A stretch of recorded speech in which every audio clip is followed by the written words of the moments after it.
Hello and welcome to Snowshill Manor, the home of Charles Wade. Charles Wade was born in 1883 and at the age of 7 he went to live for a short time with his granny in Great Yarmouth.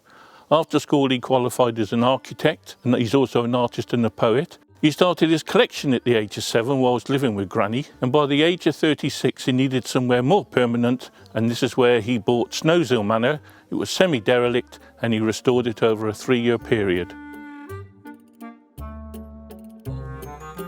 We've now come from the outside and we're now in a room that Charles Wade called Meridian, and Meridian means the middle or the centre, and this is really the middle of the house.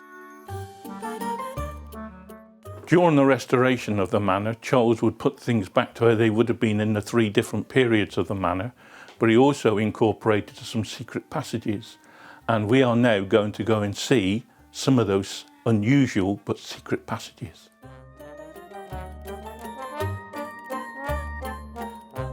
Well, here we are now on the first floor in Grey Room, and in this room I'd like to invite you to have a look at our glass collection. Within our glass collection, most of it is going to be from about 1710 to 1800. You may notice that I'm wearing a slightly different coat at the moment. As I got you looking at the glass collection, which is what Mr. Wade would have done, by walking backwards I could go through a secret door. Mr. Wade would have a coat hanger with another coat on and come back again, and you wouldn't have realised, how did he do that? Where did he get that coat from?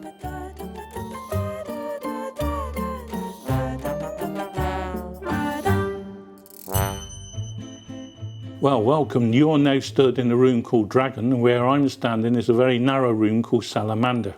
Mr. Wade would entertain in the house, although he didn't live in the house, so on certain evenings his friends would come around and they would actually have all the food laid out on the table, and then after the meal 1 or 2 of his friends would go upstairs to our costume collection, change their costumes, come back and perform plays and poetry reading.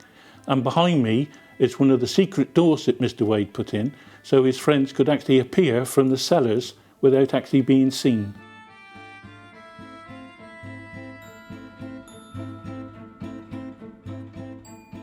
On buying the property, Mr. Wade had no intentions in living in the manor. He had that for his collection. Wade always lived in the cottage so he could keep his private things separate. We are now stood in what would be the kitchen stroke living room of the kitchen where Mr. Wade lived, and behind me you can just see where the original staircase going upstairs, quite a wide staircase, and so to discourage friends or even his mother from coming too often, Mr. Wade closed that staircase and he added a spiral stone staircase. We're now in the workshop and Mr. Wade would do all his repairs or even make things from scratch. So we have a model village which Charles Wade made, and so when he was mixing his paint as an artist and doing work, this is his palette. So this is where he could check his colours, and it's just as Mr. Wade would have left it. So in here we also have a carpenter shop with all the carpenter tools, a blacksmith shop. So anything that Wade's bought within his collection, if he needed to repair anything, he's got the tools within his workshop to do those repairs himself. One of the few objects actually made by Charles Wade, this is the original front door to the manor that he made, and to keep people occupied while he actually got to the front door, as it's a large house, it would play music to you and the little figures would go round and round the village.